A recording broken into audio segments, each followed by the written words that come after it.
Welcome back. Congressman Brian Mast, a combat veteran, Afghanistan, who gave up a lot as he fought in Afghanistan for our country.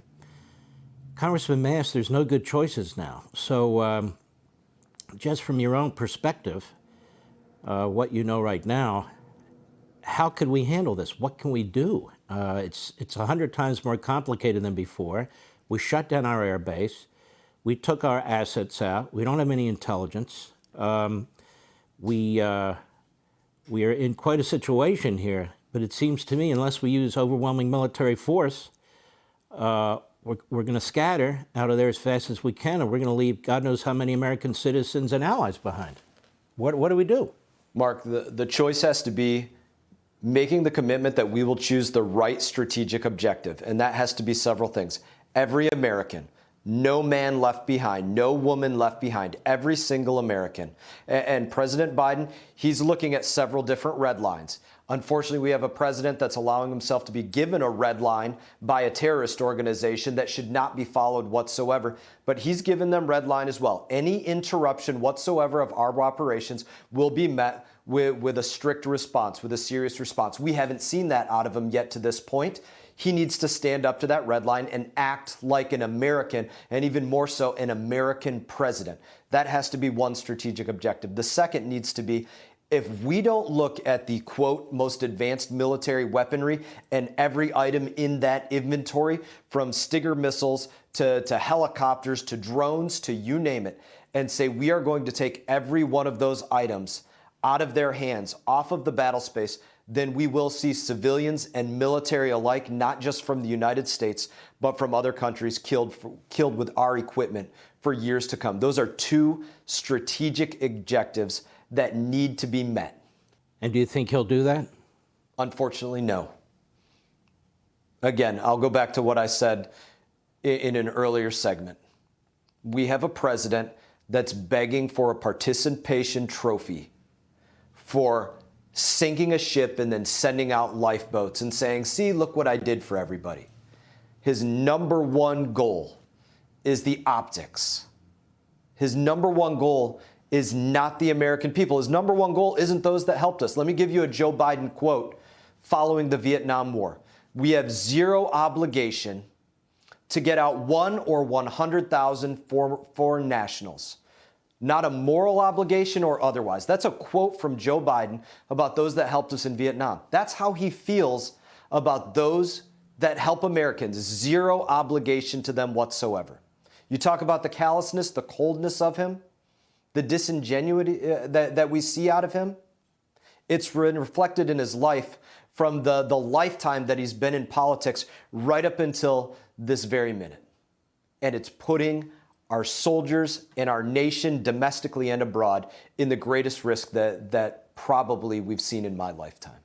You know, Congressman Mast, I've seen this administration, from the Secretary of State, among others, actually blaming the American citizens in Afghanistan for not getting out fast enough. Now, Joe Biden said he didn't realize that the Taliban would take over this fast. In fact, he said some weeks ago that it wouldn't happen. You're an American citizen sitting in Afghanistan listening to your president. You don't have access to the intelligence that says it could happen. So maybe you're not going to move as fast as we should have, encouraged people to move. But the idea that we're going to blame what are now the hostages for the situation that's in place, and the Secretary of State did that too, or for the Secretary of State to say the other day, just because we're going to be out by the 31st doesn't mean we're not going to use all of our diplomatic power and economic pressure to get our citizens out. Who the hell does he think he's kidding? Who does he think he's kidding? Our diplomatic pressure and economic pressure? And these cockroaches are suddenly going to start releasing American citizens? This is what I reject the most, the lies. We keep hearing lies from this administration, no? Yeah, their diplomatic power means absolutely squat. Let's go to another point that they've been making as well on that same front. We have the leverage of billions of dollars being held in banks. That's no leverage whatsoever for a group that came to power without one of those dollars. Why our intelligence community is putting such an emphasis on that? Again, it's simply a talking point for them that doesn't truly add up to getting anybody out at the moment that the last service member leaves the ground in Afghanistan.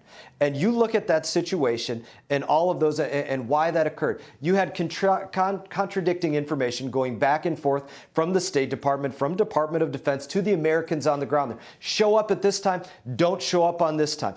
Don't go up to the gate where you could get in because there's a very serious threat of this. We know that they were making one of the most dangerous checkpoints anywhere on the face of this earth where there were very real threats of vehicle-borne IEDs, suicide bombers, you name it, across the board, layered on top of the advanced military weaponry that they were given. Show up to the gate, don't show up to the gate. Show up at this one. We moved the location to here. No, we're going to send a bus out for you now. These were the contradicting pieces of information that were being given to Americans. It's any wonder that any of them were able to make it to the gate whatsoever. And speaking of that, I read a piece the other day, not a single American citizen has been evacuated from outside of Kabul. Not one. So we're just talking about Kabul, which is obviously the biggest city in the country, but all Americans aren't in Kabul. And so I think this is going to reverberate for decades to come. I think American citizens overseas have reason to be very fearful.